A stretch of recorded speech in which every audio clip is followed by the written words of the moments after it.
The Gulf oil spill is undeniably the worst environmental disaster in human history.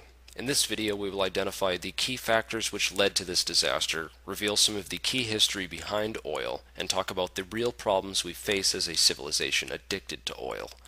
This video will outline the basis for the suppression of alternative energy technologies, as well as expose the inner workings of the corrupt infrastructure that we must overcome in order to kick our oil habits and restore peace and freedom. Oil has a long and checkered history of greed, corruption, and empire, from the early days of John D. Rockefeller and Standard Oil Company to being the decisive factor in the outcome of World War II, to the invasion and occupation of Iraq, as well as Third World exploitation. It is now public knowledge that CIA Director George Tenet falsified the case for WMDs, and that the real reason for the invasion of Iraq was for oil. This is duly confirmed by the invasion strategy and the construction of permanent U.S. military bases positioned directly on the oil fields.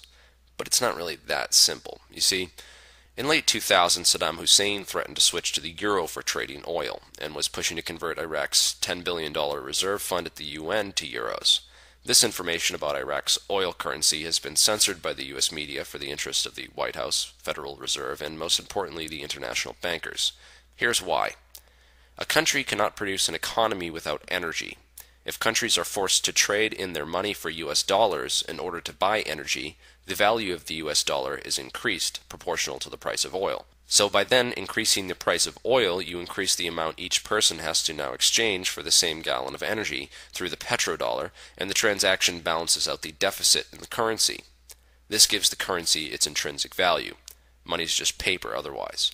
Meanwhile, the central and international bankers, who without this artificial bubble are in all reality bankrupt, can keep their currency from crashing. Now combine this with the fact that Iran and North Korea, the two other axes of evil, were also planning to switch off the US dollar to the euro.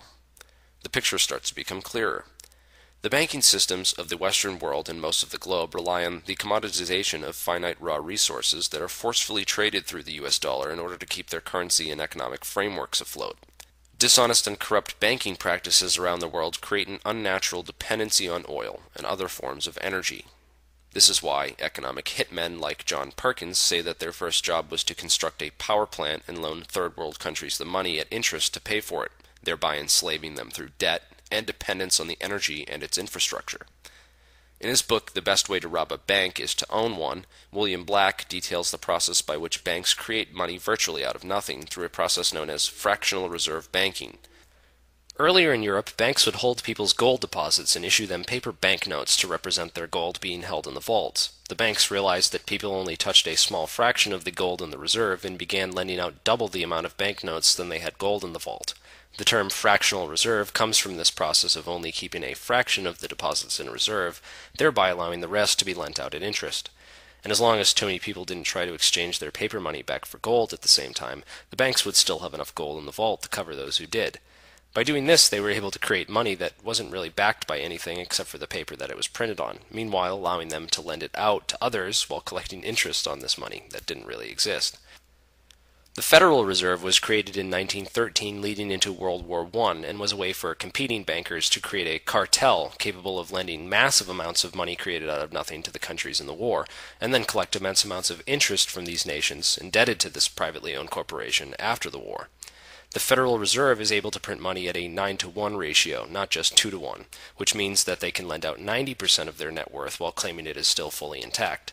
This money is then lent to other banks, where 90% of that money can then be lent out again, over and over, through this fractional reserve process, until $100 can be turned into $10,000 out of thin air. The result of this is the dilution of the US dollar's value. When the Fed prints more banknotes than it has value in reserves, it reduces the buying power of the bills already in circulation. A common trick used to balance out the devaluation caused by fractional reserve banking is the use of inflation. The bankers say, oh, it's not that the buying power of the US dollar has gone down, it's just that it takes more of the same money to buy the same things as before, which is a deceptive way of basically saying the same thing. The trick is to view money as a tradable commodity, so when countries buy energy or oil through a particular currency, the price assigned to the oil is transferred to the value of the money used to pay for it.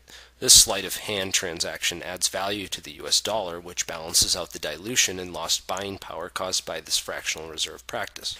In the 6 years leading up to the Great Depression in 1929, the Federal Reserve expanded its money supply 60% beyond its actual reserve, which in part led to the crash of the stock exchange.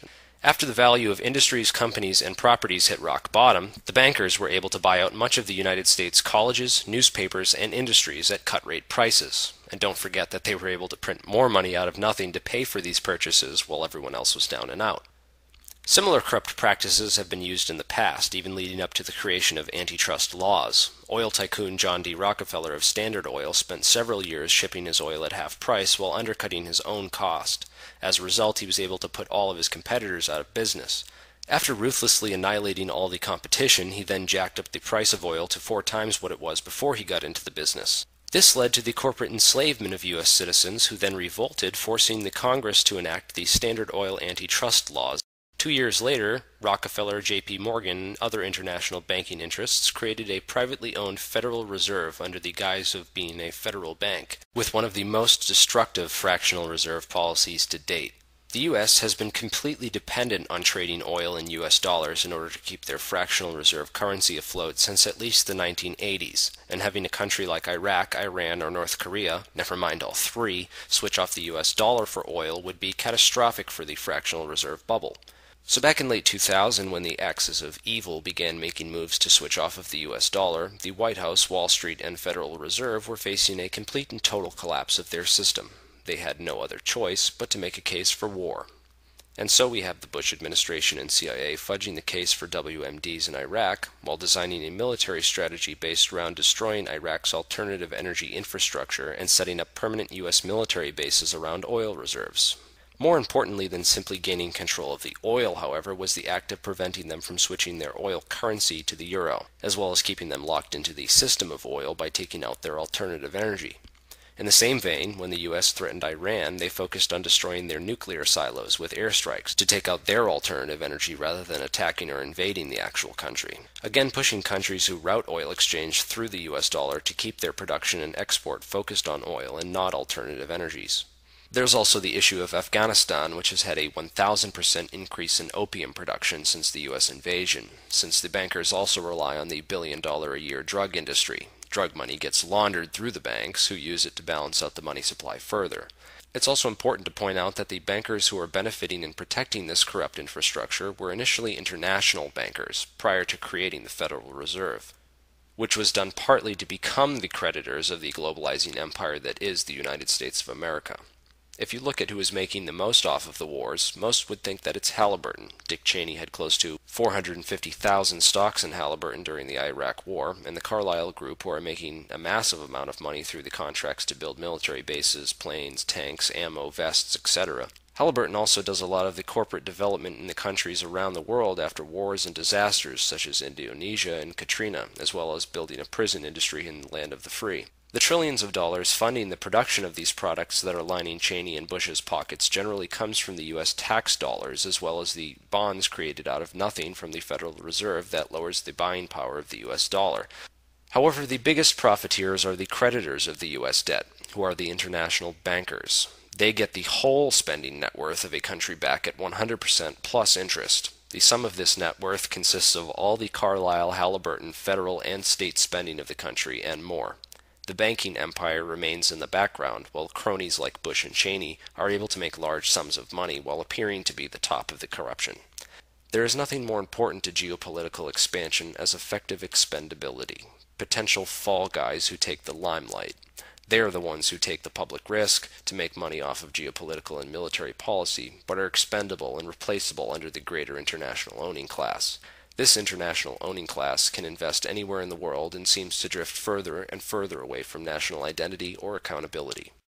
During the Bush administration, Dick Cheney deregulated oil drilling policy, which resulted in BP not being required to follow safety standards, but only while inside the U.S.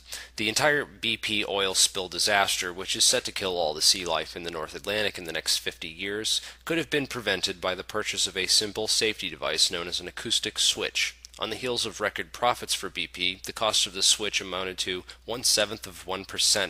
Compare that with the cost of the cleanup of this disaster.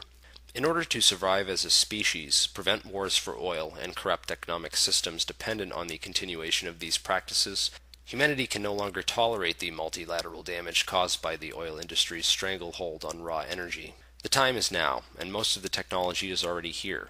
It is up to us, as a human race, to work towards the development of alternative energies, clean energies, renewable energies.